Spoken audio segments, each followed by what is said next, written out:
perkenalkan nama saya Francisca Intan Rosari atau biasa dipanggil dengan Intan. Saya mahasiswi S2 Pendidikan Matematika di Universitas Sanata Dharma Yogyakarta. Saya sudah mengikuti perkuliahan selama 2 semester. Pada video sharing kali ini, berisikan refleksi dari salah satu mata kuliah di semester 2 yaitu Filsafat Matematika. Eits, tunggu dulu, sebelum kita melanjutkan sharing, kita pindah tempat dulu ya, kita masuk ke rumah, oke? Oke, dalam materinya filsafat matematika terbagi menjadi 2 bagian, yaitu yang pertama berkaitan dengan filsafat matematika itu sendiri atau biasa disebut dengan matematika murni, di mana mempelajari tentang keberadaan matematika, kepastian matematika, aspek sosial matematika, dan kebaikan matematika. Bagian yang kedua yaitu filsafat matematika dalam hal pendidikan abad ke-21 yang mempelajari tentang ruang lingkup filsafat pendidikan matematika, etnomatematika dan aspek pendidikannya, pendidikan matematika dari masa ke masa, teknologi dalam pendidikan matematika, keterampilan dan kompetensi, serta pedagogi metakognisi bidang matematika abad 21. Tahu tidak teman-teman, selama mengikuti dinamika mata kuliah filsafat matematika banyak hal yang diperoleh. Mahasiswa bukan hanya sekedar mendengarkan dosen menjelaskan materi, tetapi mahasiswa juga aktif melakukan berbagai kegiatan pembelajaran. Dari awal hingga akhir, mahasiswa dibagi menjadi 6 kelompok, di mana satu kelompok terdiri dari 2 orang. Kemudian kami diminta untuk membuat 2 artikel, di mana artikel yang pertama dibuat dan dipublikasikan pada pertengahan semester dengan topik yang menjurus ke bagian filsafat matematika itu sendiri. Pada bagian ini, saya dan teman kelompok saya membuat artikel yang berjudul Matematika dan Tata Bahasa, Analisis Filsafat Matematika dan Penerapannya dalam Pembelajaran Matematika. Artikel pertama ini kami presentasikan dalam seminar yang diadakan oleh Universitas Negeri Semarang. Selanjutnya, di akhir semester, saya dan teman kelompok saya membuat artikel yang kedua dengan judul Peran Literasi Digital dalam Blended Learning untuk Meningkatkan Kemampuan Berpikir Kritis Siswa pada Pembelajaran Matematika. Artikel kedua berkaitan dengan pendidikan abad 21, lalu kami presentasikan dalam seminar di Universitas Wiralodra. Kedua artikel yang kami buat mendapatkan kesempatan untuk dipublikasikan secara umum dalam jurnal maupun proceeding.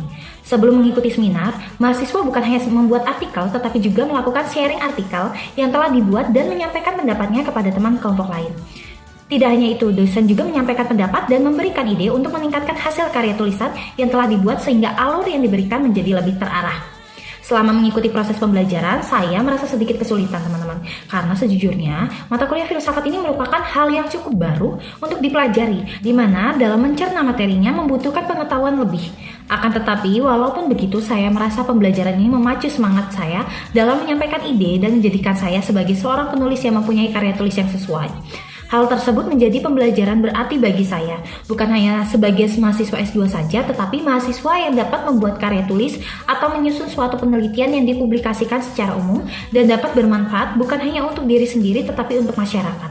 Dengan adanya kegiatan pembelajaran filsafat matematika memberikan kesempatan saya untuk mengembangkan kemampuan dalam menulis dan melakukan penelitian dengan metode kajian pustaka. Selain itu, penulisan artikel juga menambah wawasan pengetahuan filsafat yang saya miliki dan memperbaiki serta memperluas kosakata dalam menuliskan sebuah karya tulis. Dengan demikian, saya akan lebih terbiasa untuk mengolah kata sehingga dapat menggunakan kosakata yang fleksibel, mudah dimengerti tetapi bermakna. Pembelajaran filsafat matematika juga memberikan banyak kesempatan untuk mengembangkan kemampuan public speaking yang saya miliki, di mana saya harus mempresentasikan karya di depan umum dalam ruang lingkup yang lebih luas. Kesempatan itu dapat membantu saya untuk melakukan terapi sedikit demi sedikit dalam memperkecil anxiety disorder yang dimiliki. Keterbiasaan itu membuat saya bisa cukup memperbaiki bahasa dalam penyampaian sehingga lebih dipahami dan menggunakan kata yang tepat. Kesan dan pesan untuk perbaikan ke depannya, semoga kegiatan filsafat matematika lebih dikemas dengan balutan teknologi yang dapat diterapkan dalam pembelajaran, sehingga ide yang diberikan bukan hanya sekedar ide tertulis, tetapi bisa diterapkan dan digunakan secara langsung, dalam kata lain dipraktekkan. Selain itu, proses pembelajaran dibuat lebih menyenangkan, tidak monoton dari segi presentasi dalam kelas ataupun kegiatan di luar kelas.